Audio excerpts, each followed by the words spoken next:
بسم الله الرحمن الرحيم. نحمده ونصلي على رسوله الكريم. أما بعد.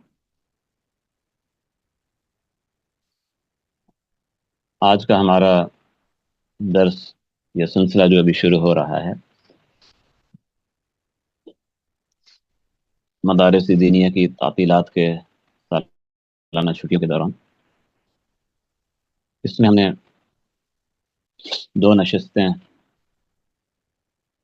علماء دیوبند کے حالات سے متعلق ہم بیان کریں گے، اور دو نشستوں میں ہم کچھ ان خواتین کا ذکر کریں گے، ان کی تاریخ بیان کریں گے. یہ ہماری تعلیم و تربیت کے لیے ان کی زندگی میں بہت اچھی مثالیں موجود ہیں.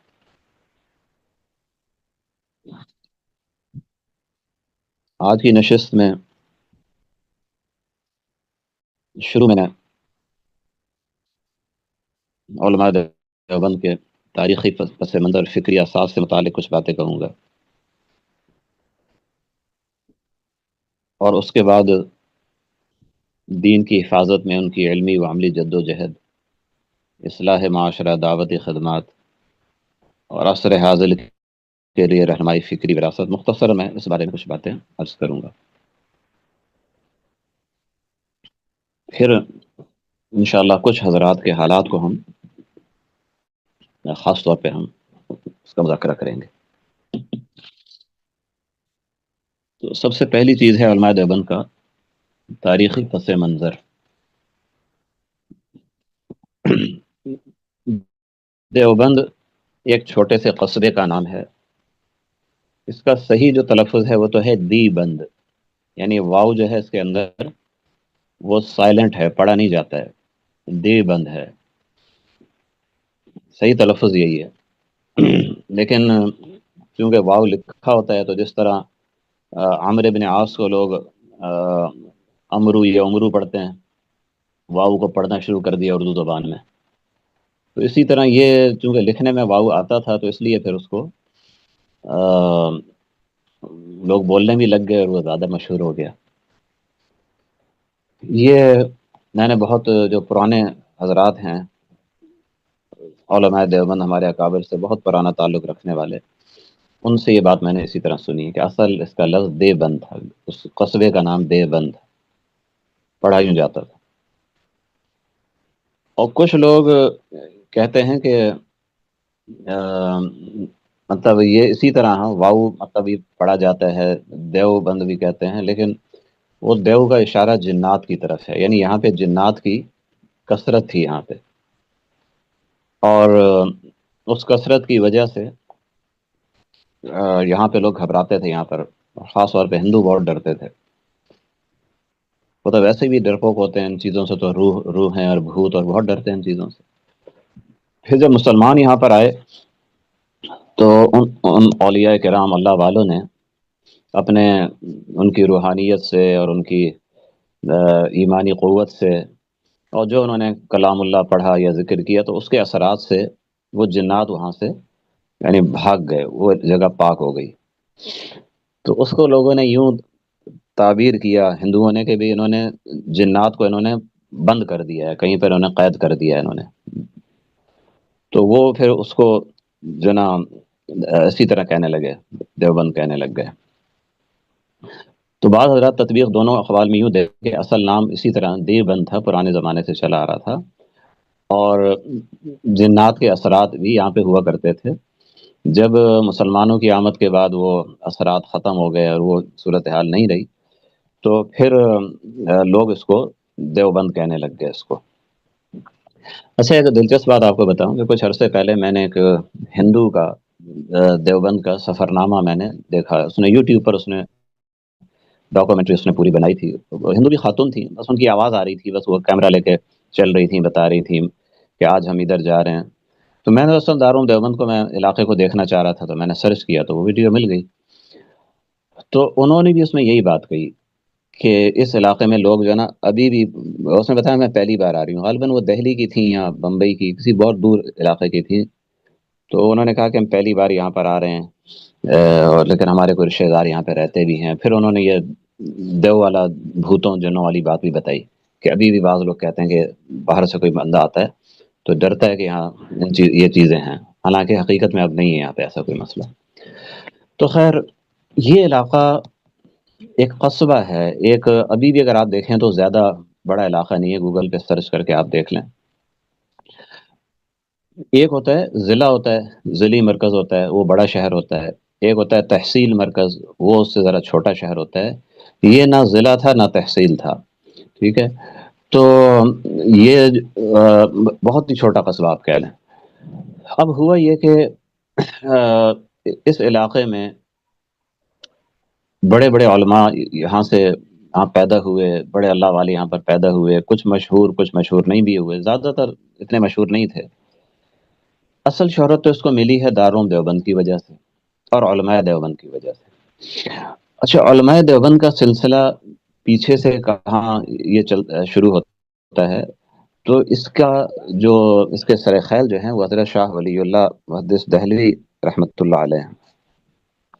حضرت شاہ ولی اللہ محدث دہلوی رحمۃ اللہ علیہ کا زمانہ ہندوستان میں مسلمانوں کے انتہائی زوال کا زمانہ تھا۔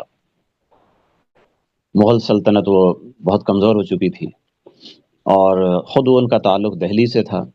دہلی میں ان کے والد تھے شاہ عبد الرحیم صاحب، ان کا مدرسہ تھا، مدرسہ رحیمیہ کہلاتا تھا، اور اسی مدرسے میں حضرت نے بھی تعلیم حاصل کی۔ پھر مزید تعلیم کے لیے وہ حجاز مقدس چلے گئے۔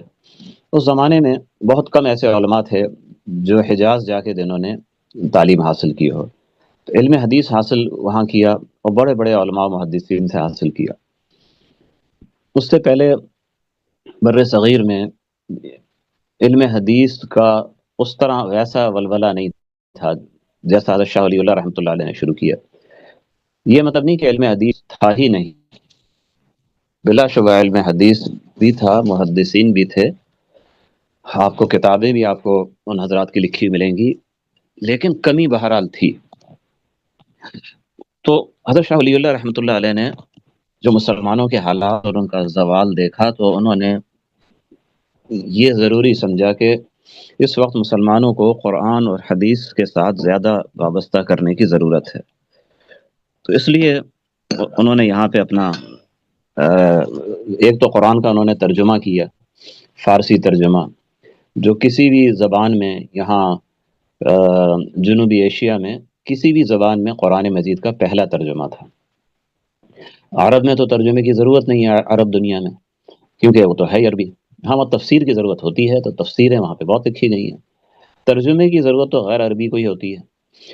اور اس زمانے میں جو زیادہ زبان تعلیمی زبان تھی ہندوستان میں وہ فارسی تھی، تو فارسی میں اس کا ترجمہ حضرت نے کیا، اور یہ ایک بہت ہمت اور جرأت کی بات تھی، کیونکہ بہت سے علماء ترجمے کو ناجائز کہتے تھے۔ وہ کہتے تھے ترجمہ کرنا جائز ہی نہیں ہے قرآن کا، ترجمہ ہو ہی نہیں سکتا قرآن کا، قرآن کی جو فصاحت و بلاغت اور معنی ہے وہ کسی اور زبان میں آ ہی نہیں سکتے، تو تفسیر اس کی کر دو عربی کے اندر، لیکن ترجمہ نہیں کر سکتے آپ۔ تفسیر آپ کسی بھی زبان میں کر دو، ترجمہ نہیں کر سکتے۔ تو حضرت نے ترجمہ جب کیا تو اس پہ بڑی حضرت کی مخالفت ہوئی۔ تو خیر، وہ انہوں نے کام کرنا تھا، انہوں نے کر لیا۔ اس کے ساتھ حدیث کا درس ان کا پھیلا، اور بہت سے علماء جو اس سے پہلے حدیث سیکھنے کے لیے دیگر ملکوں کو جاتے تھے، جب حضرت شاہ ولی اللہ کی سند دیکھی، بہت عالی سند آپ نے حاصل کی تھی، بڑے عمر رسیدہ محدثین سے آپ نے حدیث سیکھی تھی، وہ پھر ادھر آنے لگے۔ چنانچہ اس کا کمال یہ ہے اس مقبولیت کا کہ اس وقت جنوبی ایشیا میں، پاکستان میں، بھارت میں، بنگلہ دیش میں کسی بھی مسلک کا آپ عالم لیجئے، چاہے دیوبندی ہے، بریلوی ہے، اہل حدیث ہے، یا کوئی اور ہے، شیعوں کو چھوڑ دیں، باقی سب کو آپ دیکھ لیں، کسی بھی عالم کی حدیث کی سند دیکھیں گے تو اس میں حضرت شاہ ولی اللہ رحمۃ اللہ علیہ ضرور اس کے اندر آئیں گے۔ تو یہ کام حضرت شاہ ولی اللہ رحمۃ اللہ علیہ نے کیا۔ اس کے ساتھ حضرت شاہ صاحب کی جو سیاسی خدمات تھی وہ بھی بہت اہم تھی، کیونکہ جو سلطنت مغلیہ تھی اس پہ مرہٹے غالب آتے جا رہے تھے،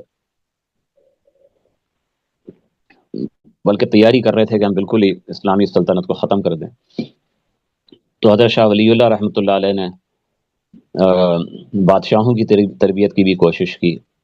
مغل بادشاہ عالمگیر ثانی بہت مدت بعد ایک نیک بادشاہ اس زمانے میں آئے تھے، تو ان کی حوصلہ افزائی کی کہ آپ جو ہے نا اسی طریقے سے شریعت پہ قائم رہیں.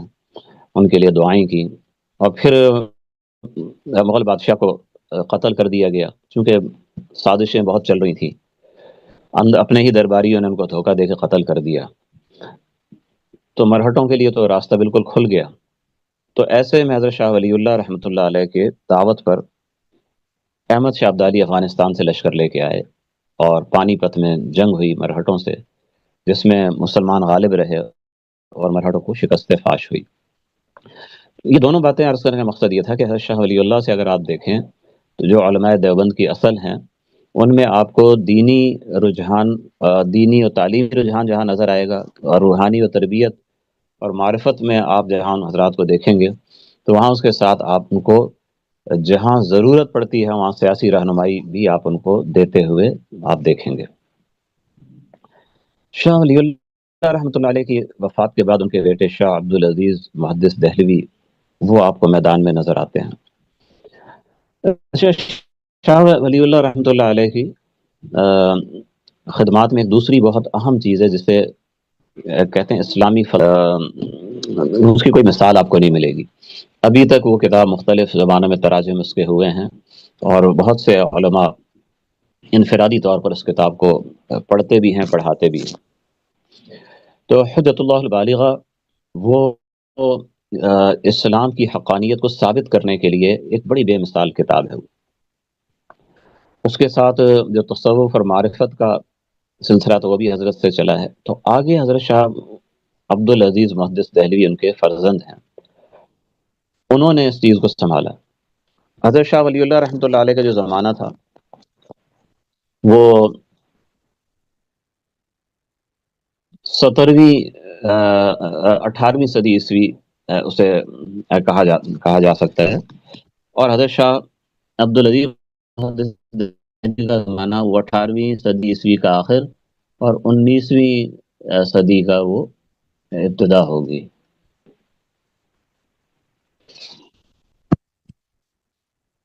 یعنی شاہ ولی اللہ محدث دہلوی جو ہیں، ان کی جو پیدائش ہے وہ 1703 ہے، 1703 ہے، وفات ہے 1762. یعنی جو پانی پت کا جو مارکا ہوا تھا 1759 میں ہوا تھا، تو اس کے 3 سال بعد حضرت شاہ ولی اللہ رحمۃ اللہ علیہ کی وفات ہوتی ہے. تو ان کے بعد جو ان کی جو مسند تھی وہ ان کے بیٹے شاہ عبدالعزیز محدث دہلوی رحمۃ اللہ علیہ کے پاس آ گئی. شاہ عبدالعزیز محدث دہلوی جو تھے وہ اپنے والد صاحب سے کوئی کم نہیں تھے، علم میں اور معرفت میں، اس کی تصنیف و تالیف میں اور ہمت میں. اپنے والد صاحب کی وفات سے، حضرت کی وفات 1762 میں ہوئی نا، تو شاہ عبدالعزیز محدث دہلوی 1746 میں ان کی ولادت ہوتی ہے. پھر ایک زمانہ یعنی تعلیم کا عالمی سمجھے اپنے والد کی زندگی میں ان کا تقریباً کوئی 16 سال کے تھے جب ان کے والد کی وفات ہوئی ہے. اس وقت بھی کافی وہ علوم حاصل کر چکے تھے. اور اس کے بعد آپ یوں سمجھیں کہ جب یہ لگ بھگ 40 سال کے تھے تو ان کا عروج کا زمانہ تھا، اور 1824 میں ان کی وفات ہوتی ہے. 1824 میں، جبکہ یہ 77 سال کے تھے. تو یہ اس میں تقریباً 40 سال بنتے ہیں. یعنی 1824 کے 24 سال آپ یہ کر لیں، اور اس سے پیچھے کے آپ جناب 15 ایک سال آپ کر لیں، 15 16 15 20 سال کر لیں، یہ تقریباً 40 ایک سال بنتے ہیں جو ان کے عروج کا زمانہ تھا. شاہ ولی اللہ کے والد کا نام شاہ عبد الرحیم تھا. اچھا، شاہ عبدالعزیز محدث دہلوی کا جو زمانہ ہے یہ آپ دیکھیں مزید مسلمانوں کے زوال کا تھا. اس وقت میں انگریز جو تھے وہ 1803 میں وہ تقریباً پورے ہندوستان پر اور مرکز سلطنت دہلی پر بھی ان کا قبضہ ہو چکا تھا. شاہ عبدالعزیز محدث دہلوی نے جو کام کیا وہ عقائد پر بھی انہوں نے کام کیا. چنانچہ شیعوں کا فتنہ، روافظ کا فتنہ بہت زیادہ وہ پھیل چکا تھا. اس کے لیے انہوں نے کتاب لکھی، تحفہ اثنا عشریہ لکھی. اس سے پہلے اس مسئلے پہ حضرت شاہ ولی اللہ رحمۃ اللہ علیہ نے کام کیا تھا، جس کا نام تھا ازالۃ الخفاء عن خلافت الخلفاء۔ تو شاہ ولی اللہ کا کام بھی اپنی جگہ بہت عظیم الشان تھا، اور خاص طور پہ وہ رد شیعیت میں تھا، رد رافضیت میں۔ شاہ عبد العزیز محدث دہلوی کا جو کام ہے وہ ان سے بھی آپ کہیں کہ اگلے درجے کا کام تھا وہ، اور اس میں شیعوں پر جو رد کیا گیا اس کا جواب وہ آج تک نہیں دے سکے، تقریباً 300 سال جو ہے لگ بھگ اس میں ہونے والے ہیں، 250 سال آپ کہیں ہو چکے ہیں اس کے۔ تو پھر یہ کہ شاہ عبد العزیز دہلوی نے فتویٰ دیا کہ ہندوستان اب دار الحرب ہے۔ دار الحرب اور دار الاسلام میں بنیادی فرق کیا ہوتا ہے؟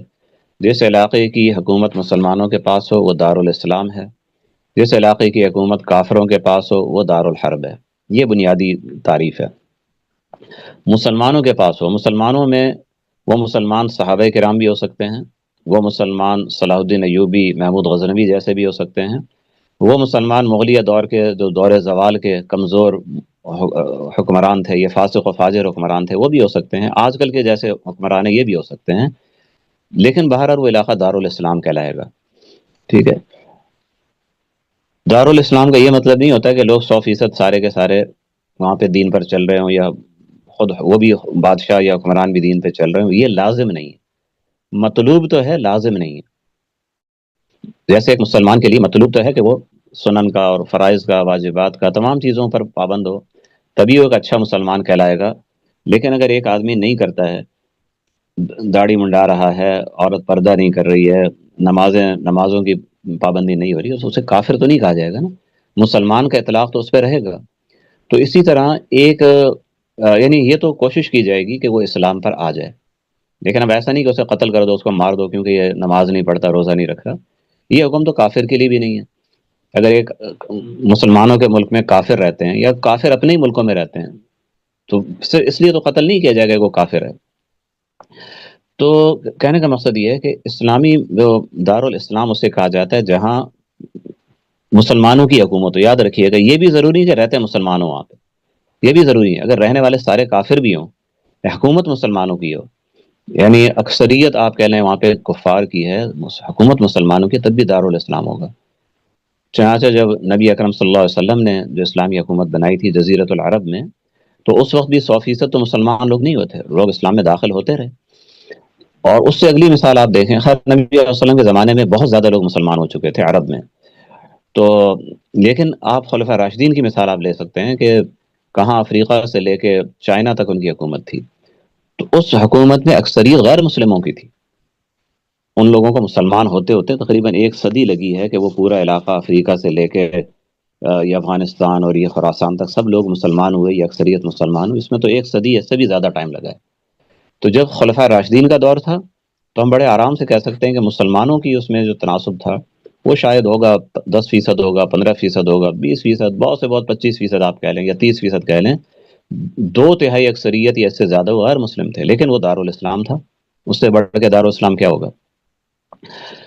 تو شاہ عبد العزیز محدث دہلوی نے اب یہ دیکھا کہ حکومت جو ہے وہ غیر مسلموں کی ہو گئی ہے، مسلمانوں کی نہیں رہی ہے، تو انہوں نے حکم دیا، فتویٰ دیا، دارالحرب ہے۔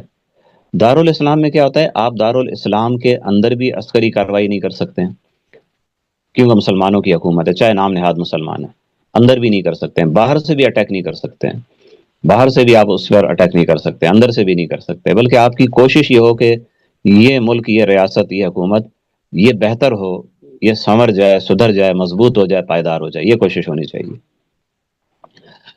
اور دارالحرب کا کیا ہے؟ دارالحرب وما دارالکفر، کہ اب وہاں اس سے جہاد کرنا مشروع ہے۔ شرائط جہاد کی اور بھی ہیں، صرف دارالحرب ہونا ضروری نہیں ہے، لیکن اور شرائط بھی اگر مل جائیں تو اب آپ کے لیے پھر گنجائش ہے، موقع نکلتا ہے اس کے لیے۔ تو مقصد یہ تھا، اس کے ذریعے آپ نے جہاد کی مشروعیت کا فتویٰ دیا کہ اگر مزید شرائط ہو، مزید شرائط میں کیا ہے کہ آپ کی تیاری ہو، آپ کے پاس اس کی استعداد ہو، اور خود جو لڑنے کے لیے ایک باقاعدہ اس کے لیے ایک سسٹم ہو، اس کے لیے تیاری ہو، وغیرہ وغیرہ۔ چونکہ ابھی ہم فقی اس پہ تو بات نہیں کر رہے، میں تفاصیل میں جاؤں تو خلاصہ یہ کہ آخر اس فتوے کے مطابق حضرت شاہ صاحب کے بیٹے شاہ اسماعیل شہید اور سید احمد شہید رحمۃ اللہ علیہ، انہوں نے جہاد کی تیاری شروع کی۔ حضرت شاہ عبد العزیز محدث دہلوی کے زمانے میں یہ تیاری ان لوگوں نے کر لی تھی، اور اس کے بعد اس کے لیے بہت طویل انہوں نے پلان کی ہے۔ ایسے نہیں جیسے آج کل بہت سے یعنی متشدد لوگ کہتے ہیں بھائی بس بندوق ہاتھ میں لو جہاد شروع کر دو، پولیس والے کو گولی مارو، فوج والے کو گولی مارو، جہاد کر دو۔ یہ تو خود اپنا مسلمانوں کا ملک ہے، میں نے کہا کفار کے ملک کے اندر بھی آپ ایسا نہیں کر سکتے۔ اس کے لیے آپ کے پاس جو ہے نا ایک ریاست آپ کے پاس ہونی چاہیے۔ تو نبی اکرم صلی اللہ علیہ وسلم اور صحابہ سے بہادر کون تھا؟ مکہ میں تو انہوں نے اس طرح نہیں کیا، کر سکتے تھے ابو جہل کو مار دیتے، ابو لہب کو مار دیتے، اتنا تو کر سکتے تھے، ایسا نہیں کیا۔ جب مدینہ میں ریاست بنی ہے پھر اس کے بعد اللہ نے جہاد مشروع فرمایا ہے۔ تو شاہ سید احمد شہید اور ان حضرات نے بھی دیکھیں، بیچ میں شاہ اسماعیل شہید تھا، بہت سارے لوگ تھے جی، بہت سارے لوگ تھے، بیچ میں سوال نہ کریں پھر میرا ذہن ادھر ادھر ہو جاتا ہے میرا۔ ہاں، تو شاہ اسماعیل شہید، سید احمد شہید، یہ ان لوگوں نے باقاعدہ ایک ریاست کے طریقے سے کام کیا ہے، یعنی ہندوستان چھوڑ کے افغانستان گئے ہیں، وہاں کے حکمرانوں کو، ان لوگوں کو آمادہ کیا۔ اگرچہ حکمرانوں نے عملی طور پہ انہوں نے تعاون نہیں کیا، لوگ خیر وہاں سے شامل ہوئے ہیں، قندھار، پھر کابل، پھر کابل سے خیبر پختونخوا کی طرف آئے جسے صوبہ سرحد کہا جاتا تھا کچھ عرصے پہلے۔ یہاں پر انہوں نے قبائلی سرداروں کو تیار کیا ہے، تو ایک اچھا خاصا علاقہ باقاعدہ ایک حکومت کی شکل بن گئی ہے۔ اس حکومت کو لے کے انہوں نے جہاد شروع کیا، چونکہ اس وقت پنجاب میں سکھوں کی حکومت آ چکی تھی، اس لیے پہلا جہاد سکھوں کے ساتھ ہوا، اور وہ لڑائیاں چل رہی تھیں کہ انہی لڑائیوں میں ایک لڑائی میں شکست ہو گئی، بالا کوٹ کی جنگ میں، اور اس میں شاہ اسماعیل شہید بھی اور سید احمد شہید اور بہت سارے حضرات جو تھے وہ شہید ہو گئے۔ تو بظاہر وہ تحریک جہاد جو تھی وہاں پہ ختم ہو گئی، لیکن عملی طور پر وہ اندر ہی اندر وہ چلتی رہی ہے۔ چنانچہ آپ دیکھیں کہ اس کے بعد اسی سلسلے میں انہی حضرات کے یہ پورا جو ان کا روحانی سلسلہ چل رہا تھا، پیری مریدی والا بھی چل رہا تھا، تو اس میں آپ کو ملتے ہیں حضرت حاجی امداد اللہ صاحب مہاجر مکی رحمۃ اللہ علیہ۔ اس میں یاد رکھیے گا حضرت سید احمد شہید رحمۃ اللہ علیہ کے ساتھ جو حضرات گئے تھے نا جہاد کے لیے، ان میں ایک شاہ عبد الرحیم ولایتی رحمۃ اللہ علیہ بھی تھے، بہت بڑے اللہ والے بزرگ تھے۔ ان کا مزار ہمارے اس علاقے میں ابھی جہاں میں بیٹھ کے بات کر رہا ہوں، یہاں سے کوئی آپ سمجھیں کہ 70 کلومیٹر پر ان کا مزار ہے، سنگر بابا ان کو کہتے ہیں یہاں کے لوگ۔ تو وہ تھے شاہ عبد الرحیم ولایتی، جو خود بہت بڑے اللہ والے تھے۔ ان کے آگے مرید تھے حضرت میاں جو کہتے تھے، میاں جی یا میاں جو انہیں کہا جاتا تھا، جو صرف ایک قاری صاحب تھے، قرآن پاک کے مسجد میں بیٹھ کے پڑھاتے تھے، لیکن تھے اتنے بڑے اللہ والے، اتنے بڑے کہ شاہ حاجی امداد اللہ رحمۃ اللہ علیہ پیر کی تلاش میں زمانہ ایک انہوں نے گزار دیا، گھومتے رہے، ان کو کسی جگہ اطمینان نہیں ہوتا تھا کہ کوئی ایسا کامل عارف اللہ والا ملے۔ تو جب حضرت میاں جو رحمۃ اللہ علیہ کی خدمت میں پہنچے، جو کہ قرآن پڑھانے والے قاری تھے، ایک مسجد میں کچھ بچے جیسے 30 40 50 بچے جیسے پڑھتے ہیں مسجدوں میں، ان کو وہ پڑھا رہے تھے، ان کے پاس گئے تو پھر ان کے دل نے گواہی دی کہ یہی ہے میرے راہبر۔ ان سے بیعت ہوئے اور پھر منازل سلوک طے کی اور بڑے عارفین میں شمار ہوئے۔ تو حضرت حاجی امداد اللہ رحمۃ اللہ علیہ نے اپنی خانقاہ بنائی تھانہ بھون میں، تھانہ بھون اور یہ دیوبند، یہ دونوں قصبے تحصیل ضلع سہارنپوری کے اندر آتے ہیں، قریب قریب ہی ہیں، ٹھیک ہے، جیسے 25 30 کلومیٹر کا فاصلہ بیچ میں ہوتا ہے، زیادہ فاصلہ نہیں۔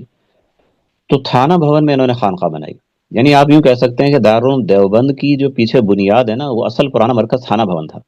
تھانہ بھون میں 2 3 اور بڑے علماء وہاں پہ جمع ہو گئے، جن میں ایک شیخ محمد تھانوی رحمۃ اللہ علیہ تھے، بڑے بزرگوں میں وہ شمار ہوتے ہیں، اور ایک حافظ ضامن شہید صاحب تھے، اور ایک یہ خود حاجی امداد اللہ صاحب تھے۔ یہ تینوں ایک ہی پیر کے مرید تھے، یعنی پیر بھائی تھے آپس میں۔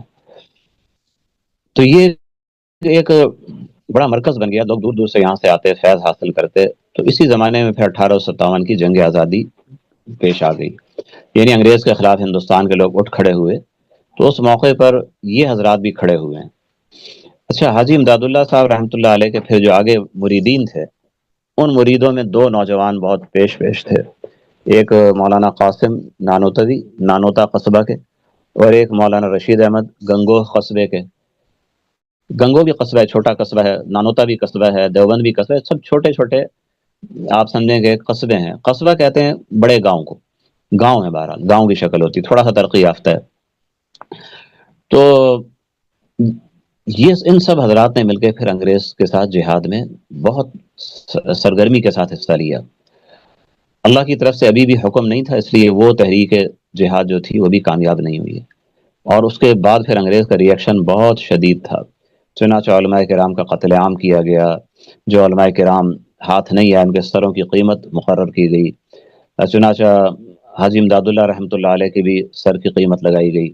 تو حاجی صاحب اسی زمانے میں پھر حاجی صاحب نے ہجرت کی اور ہندوستان چھوڑا، اور مکہ مکرمہ آ کے انہوں نے زندگی باقی گزاری. مکہ مکرمہ عثمانی سلاطین کے تحت تھا، سعودی عربیہ پورا، جزیرۃ العرب سارا ان کے ماتحت تھا، اس لیے وہاں پہ وہ محفوظ رہے اور وہی مکہ سے رہنمائی کا کام کرتے رہے. ہندوستان سے ان کا ڈاک کے ذریعے یا آنے جانے والوں کے ذریعے زبانی پیغامات وغیرہ وہ سلسلہ چلتا رہا.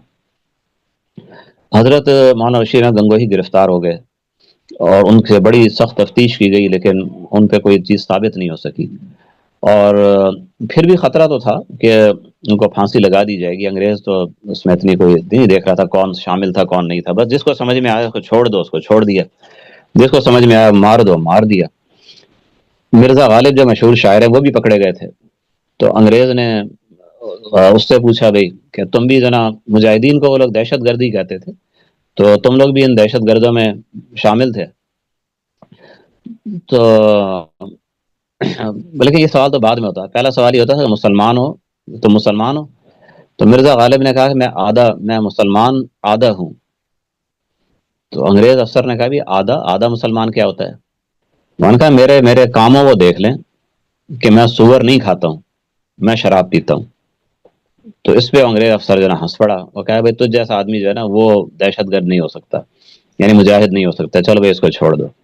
تو یوں کسی کو چھوڑ دیا، کسی کو مار دیا. حضرت گنگوہی رحمۃ اللہ علیہ کی بس اللہ تعالیٰ نے حفاظت فرمائی اور آخر وہ رہا ہو گئے. اب یہ تاریخی پس منظر، یہ علماء دیوبند کا میں آپ کے سامنے میں نے ابھی تک بیان کیا ہے کہ اس تاریخی پس منظر میں آپ کو علم بھی آپ کو نظر آتا ہے، آپ کو حدیث پر محنت بھی آپ کو نظر آتی ہے، آپ کو معرفت الہیہ کے مراکز بھی آپ کو اس میں نظر آتے ہیں، اور اسلامی سیاست کے لیے کام کرنا وہ بھی آپ کو دکھائی دیتا ہے، جہاد بھی آپ کو نظر آتا ہے. یہ ساری نسبتیں جمع کیے ہوئے تھے یہ حضرات.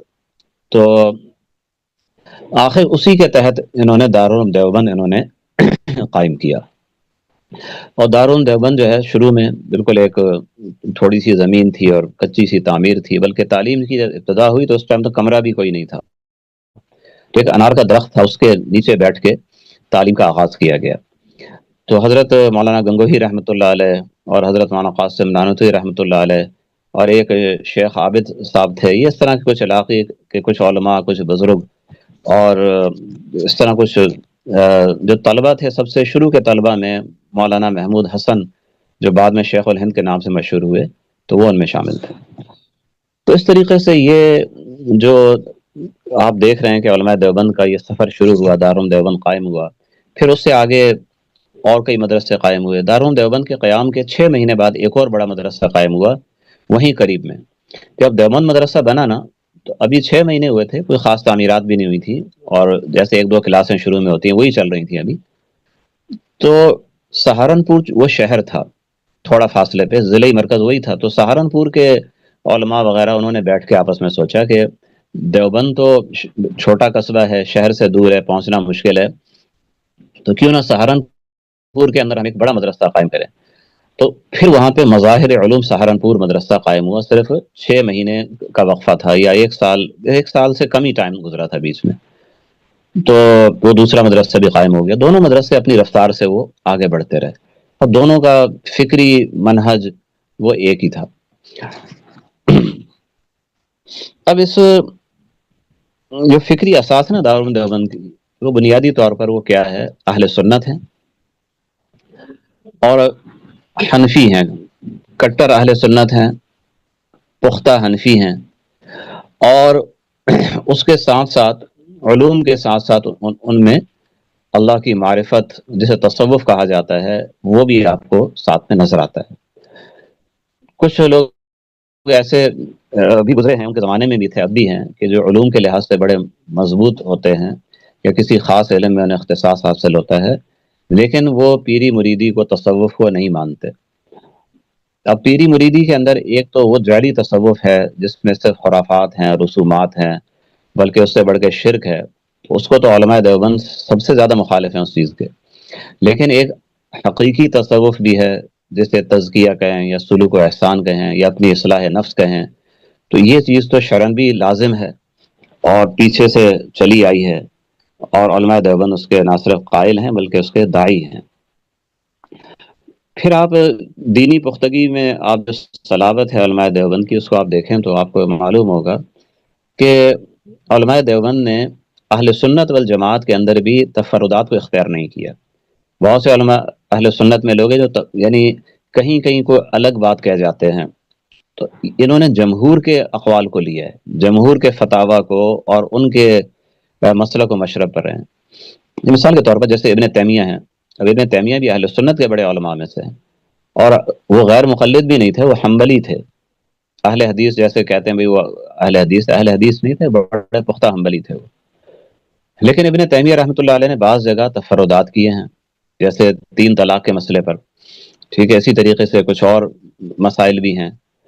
تو علماء دیوبند نے وہاں ابن تیمیہ کے قول کو نہیں لیا، بلکہ وہاں جو جمہور کا قول ہے اسی پر ہے۔ ابن تیمیہ کی بھی عزت کرتے ہیں، ان کا احترام کرتے ہیں، لیکن جہاں وہ جمہور سے ہٹے ہیں وہاں پر ان کے مسلک کو نہیں لیا۔ یہی طریقہ ان کا تمام بڑے علماء کے ساتھ رہا ہے کہ جو عالم مجموعی طور پر وہ اہل سنت کے مذہب پر ہے، تو اس کے افکار سے، اس کی کتابوں سے، تصانیف سے استفادہ بھی کریں گے، اس کی عزت و احترام میں بھی کوئی کمی نہیں کریں گے، لیکن جو مسائل انہوں نے انفرادی طور پر کر دیے اور جمہور سے ہٹ کر، تو وہاں ان کی اقتدا بھی نہیں کریں گے۔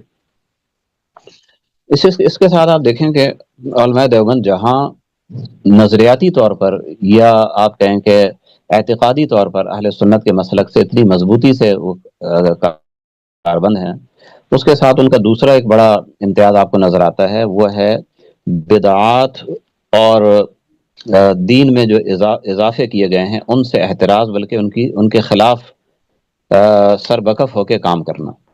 جس زمانے میں مسلک دیوبند آپ کو نظر آتا ہے، جیسے میں نے کہا کہ مسلک دیوبند وہ اصل جمہور اہل سنت والجماعت ہی کی ترجمانی ہے، تو جس زمانے میں یہ دارالعلوم قائم ہوا اور ان حضرات نے کوششیں شروع کی، اور جیسے بتایا میں نے، وہ کوششوں کا پس منظر تو پیچھے سے آپ کو نظر آ رہا ہے، شاہ ولی اللہ، شاہ اسماعیل، شاہ سید احمد شہید، یہاں سے آپ کو نظر آ رہا ہے۔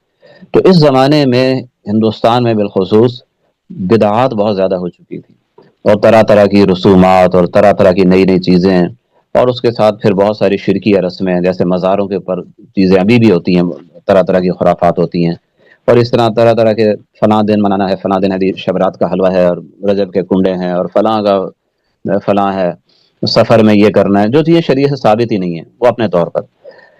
تو ان رسومات کی علماء دیوبند نے بڑی شدت سے ان کی مخالفت کی، عملی طور پر بھی، زبانی بھی اور تحریراً بھی۔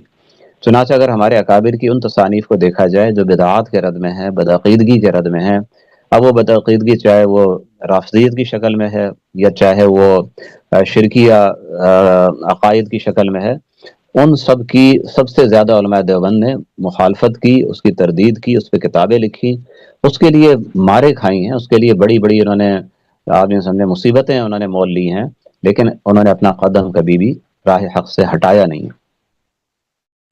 اس کے مقابلے میں دوسرے جو علماء تھے، ان میں آپ دیکھیں کہ ان میں 2 قسمیں تھیں، ایک دنیا دار علماء تھے، وہ ان رسومات